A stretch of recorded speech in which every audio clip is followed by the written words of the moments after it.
Yes, GS Paul again. We'll be discussing today one of the very important systems of our body, which deals with one of the basic characteristic features of living organisms. If you remember, we called it in the beginning as a response to stimuli, RTS, which means reacting to a different situation. Now, the system which concerns the process of giving response to a stimuli is known as nervous system. This is a very important and significant nervous system of our body. It can be studied under three headings: central nervous system, peripheral nervous system, and the sense organs. The central nervous system consists of brain and spinal cord. The peripheral nervous system consists of the nerves from the brain called the cranial nerves and the nerves from the spinal cord called the spinal nerves. And these nerves are connected to the sense organs. So the central nervous system is connected to the sense organs by the peripheral nervous system, the cranial nerves and the spinal nerves. Under the sense organs, we have for 5 sense organs: the eye, which is responsible to perceive the sense of sight; the ear, which is responsible for perceiving sound, hearing; and nose, which is responsible for perceiving different fragrances; the tongue, which is responsible for perceiving the different tastes; and the skin, which is responsible for the sense of touch. Now, we shall come to the central nervous system first. Central nervous system consists of brain and the spinal cord. Here is the central nervous system. The central nervous system, brain and spinal cord, are very, very sensitive parts of the brain. The sensitive parts of the system are the whole body. Actually, the matter or the substance of the brain and spinal cord, the consistency of this substance of the brain and spinal cord is very, very delicate. It is almost like the custard. If you cannot hold the custard, and this is the substance of the nervous of the central nervous system, brain and spinal cord, is called the nervous matter. Nervous matter is very sensitive. Now, the whole central nervous system is very well protected because it is very sensitive and very delicate. The protection of the central nervous system is done by meninges. Meninges means different layers. Meninges means actually layers. Now, there are 3 layers which surround the whole central nervous system. The brain and the spinal cord. These 3 layers are: the innermost layer, which surrounds the nervous matter. This green line is a pia mater. It surrounds the nervous matter, the whole nervous matter, and gives it a shape. This shape is given because of the pia mater. The custard-like substance, the nervous matter, is lodged in this pia mater. Around the pia mater, around the pia mater, there is a thick layer called the dura mater. Dura means thick. Anyway, it is almost like skin. It's almost like leather. In between the dura mater and pia mater, there's a space. This space is called cerebrospinal space, which is filled up with the fluid called cerebrospinal fluid. In between the pia mater and the dura mater, there's another layer, this blue thing. This is arachnoid matter.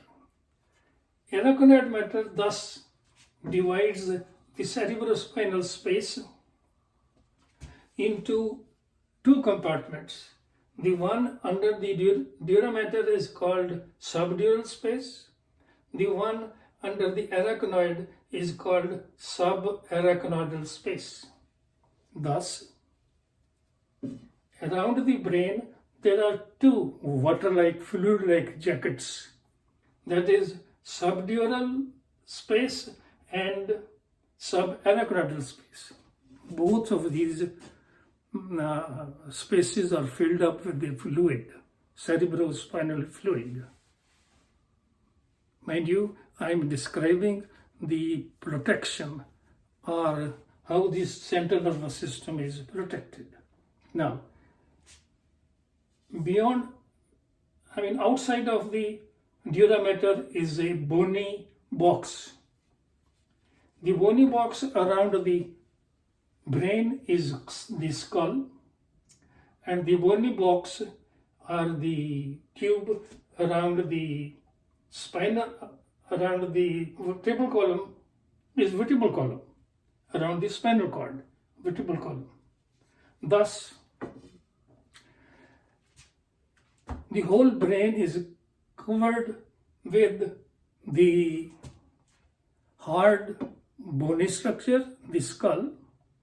Inner to this is the dura mater, and inner to the dura mater is arachnoid, and below the arachnoid is pia mater, and in between the arachnoid and the dura mater there is a cerebrospinal space which is filled with a fluid called cerebrospinal fluid, thus protecting the whole nervous system.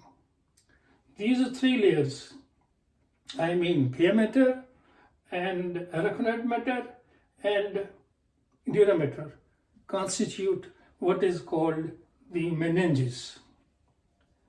Now, to explain this whole protective arrangement in the nervous system, in the central nervous system, I have made a diagram like this. Imagine a ball which represents the nervous matter in a beaker, and this beaker is placed in another beaker, and that beaker is placed in a second beaker. The space in the first beaker there's water in which the ball is suspended, and around this first beaker there's another beaker in which there is water, and around the second beaker outer side is a wooden box.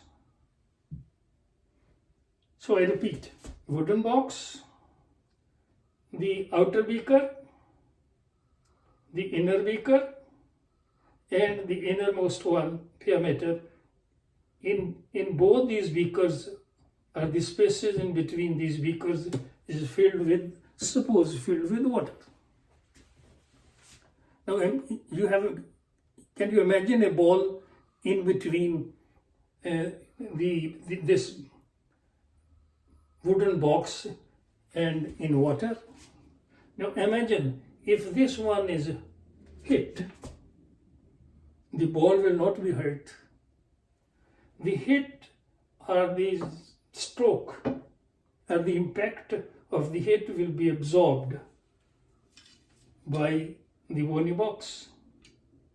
And if it is too hard, it will be absorbed by the cerebrospinal fluid or this water in the outer jacket. And if it is still more, the impact is more hard, it will then again be absorbed by the second jacket, water jacket, in such a way that a ball placed inside this system, if it is hit from outside,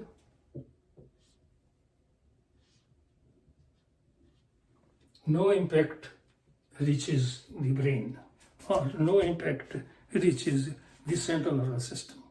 So the central nervous system is so nicely or perfectly protected against any jerk, any impact, any stroke, or anything like this.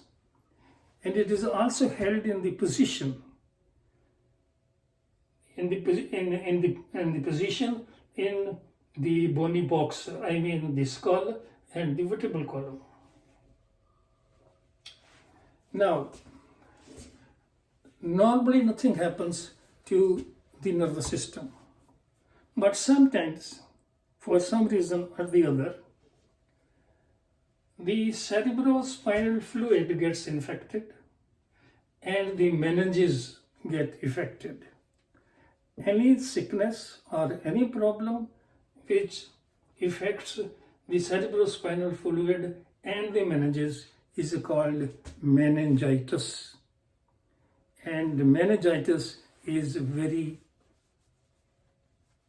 severe sickness, a very severe disease, and it is generally considered to be almost fatal. Though there are remedies for meningitis, but the meningitis is a very, very serious condition of the nervous system. That is how the nervous system is protected. I just wanted to explain the protection of the central nervous system. I hope I am very clear. If there is any question, because this is what